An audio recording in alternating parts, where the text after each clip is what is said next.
Taking regular detective work అంటాం కదా, investigation work, అదే repeated same thing going over the same thing again and again చేసి అది break through వచ్చింది. So immediately మీకు ఎన్ని క్వశ్చన్స్ వచ్చినాయి, మాకు దానికంటే ఎక్కువ క్వశ్చన్స్ ఆ ఫస్ట్ డే వచ్చినాయి. బట్ ఆ క్వశ్చన్స్కి ఆన్సర్స్ ఇంత ఇమీడియట్లీ ఏం రాలేదు. మీరు కూడా ఇప్పుడు చూస్తున్నారు, రీజన్ చూస్తే అలాంటి రీజన్ ఎవరికి స్ట్రైక్ కాదు, ఇలాంటి రీజన్ ఉండొచ్చని. బట్ ఇలాంటి కూడా రీజన్స్ ఉంటాయి అండ్ ఇలాంటి కూడా ఇన్సిడెంట్స్ జరుగుతాయి. సో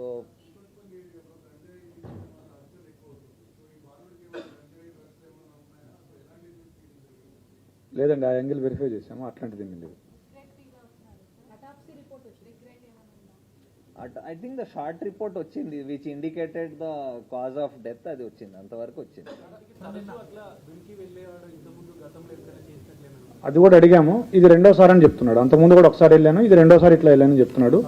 ఈ డిసీజ్డ్ తమ్ముడు ఎవరైతే ఉన్నారో సద్విన్ ఆ పిల్లాడు, అతను కూడా అడిగాము, అతను కూడా ఏం చెప్పట్లేదు మనకు.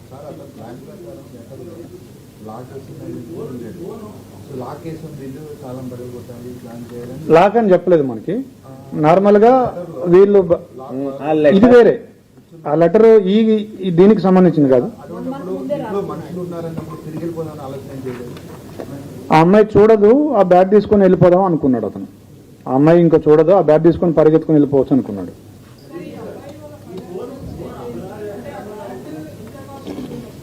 ఎస్, అడిగాము మేము, మరి బ్యాట్ అంటే మీ పేరెంట్స్ని అడిగితే కొనిస్తారు కదా అని అడిగితే, సార్ అతను ఉద్దేశంలో ఆ ఫ్యామిలీ ఫైనాన్షియల్ ఇబ్బందుల్లో ఉంది, మా నాన్నకి జాబ్ లేదు, మా మదర్ చిన్న జాబ్ చేస్తుంది, మా అక్కలకు ఫీజు కట్టాలి, ఇంకా నేను ఎందుకు వాళ్ళని ఇబ్బంది పెట్టాలి అని వాళ్ళని అడగలేదు అని చెప్పాడు. మనం ఈ కేసుకి మనం when we are asking the questions, మనం ఒక 14-year-old అబ్బాయి పర్స్పెక్టివ్ అండ్ దట్ బ్యాక్గ్రౌండ్ నుంచి అనుకుంటే మేబీ మనకి ఆన్సర్స్ వస్తాయి. మన పర్స్పెక్టివ్ లో క్వశ్చన్స్ అడిగితే మనకి లాజిక్ కనపడకపోవచ్చు. ఒక బ్యాట్ కోసము అంటే ఇలా జరగాలని from our perspective I don't think దానికి ఒక ఆన్సర్ మనకి సాటిస్ఫై చేసే ఆన్సర్ రాకపోవచ్చు. బట్ అలాంటి ఒక సిచ్యువేషన్లో ఒక ఆ ఏజ్లో ఉన్న అబ్బాయి అలాంటి పరిస్థితిలో ఉన్న ఆయన పర్స్పెక్టివ్లో మేబీ ఇట్ ఈస్ అది అలాగా జస్టిఫై అవుతుంది ఆయనకేమో. సార్, మీ కౌన్సిలర్స్ వాళ్ళతో మాట్లాడతారు, మెంటల్ కండిషన్ ఎలా ఉన్నారు?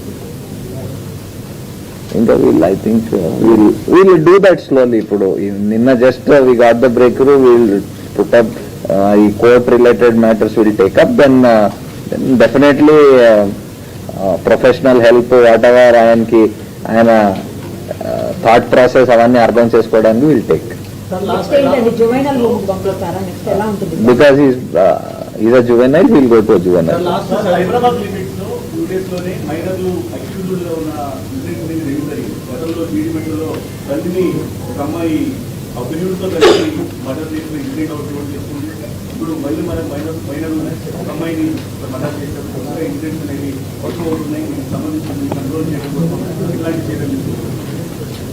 ఇప్పుడు ఇలాంటి ఇన్సిడెంట్ ని ఎలాగా కంట్రోల్ చేయొచ్చు it's very difficult to tell. What 14-year-old ఏమనుకున్నాడో అది మేము it's almost impossible to, and మేము మైండ్ కి మ్యాప్ చేయడం of people is very difficult unless crime usually control ఎలాగవుతుంది when previous occurrence or history అలా ఉంటే కంట్రోల్. దాని when individual decide something in his mind, ఇలాంటికి there is no way of anybody.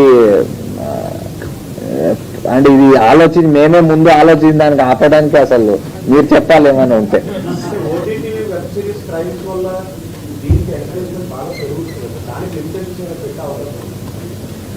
ఇప్పుడు we are living in the age of information, open information. మీరు OTT చూస్తారా, web series చూస్తారా, చూడరు, మీకు నచ్చినా నచ్చపోయినా this device is connects you to so many things, whether adi for especially for pillalki parents have to exercise that caution. School lo adi enta access ivali, danlo edi manchi edi chedda adi cheppadam avanni, it is a process which takes place at home, which takes place at school. So మనం ఈ ద్వారా ఇది చెప్పడం దీని ఒక ఉద్దేశం ఏమంటే అందరికి తెలియాలి ఇలా జరుగుతుంది. సో మనం as a society, as families, as schools మనం ఏం ప్రికాషన్ తీసుకోవాలి, మనం తీసుకోవాలి దానికి. మీరు వేరే వాళ్ళని కస్టడీలో తీసుకున్నారు, సంజీవ్ రావు ఇంకా వేరే వాళ్ళందరూ అదే చెప్పాను, మాకి లిమిటెడ్ నెంబర్ ఆఫ్ సస్పెక్ట్స్ ఉండేది ఆ కేసులో. ఎవ్రీబడికి థరల్లీ ఎగ్జామిన్ చేయాలి టు రూల్ అవుట్. అండ్ బాగా ఏమంటే ఒక 10-year-old పాపకి ఇంత బ్రూటల్లీ కిల్ అయింది, ఇట్ టచెస్ ఎవ్రీబడి. సో ఆ పార్ట్లో ఇంకా ఎవ్రీథింగ్ ఇన్ డీటెయిల్ వెళ్ళాల్సి వచ్చింది. So the investigation team actually I think last 4 days,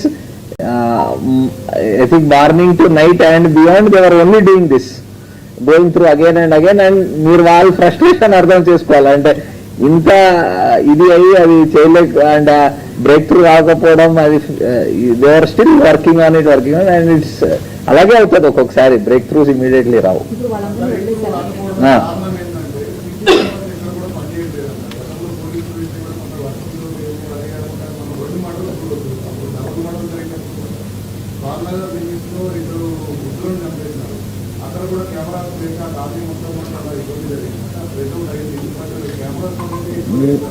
We cannot cover every square inch in camera కదండి.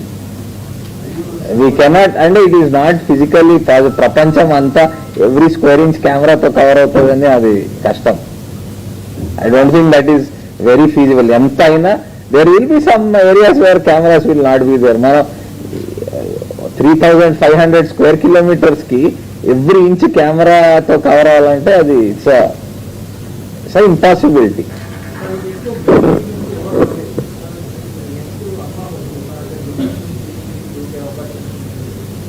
So there are first day వచ్చింది, side నుంచి ఎవరో రావచ్చు అని ఫస్ట్ డే అది ఒక పాసిబిలిటీ వచ్చింది. అందుకే సైడ్ ఇల్లు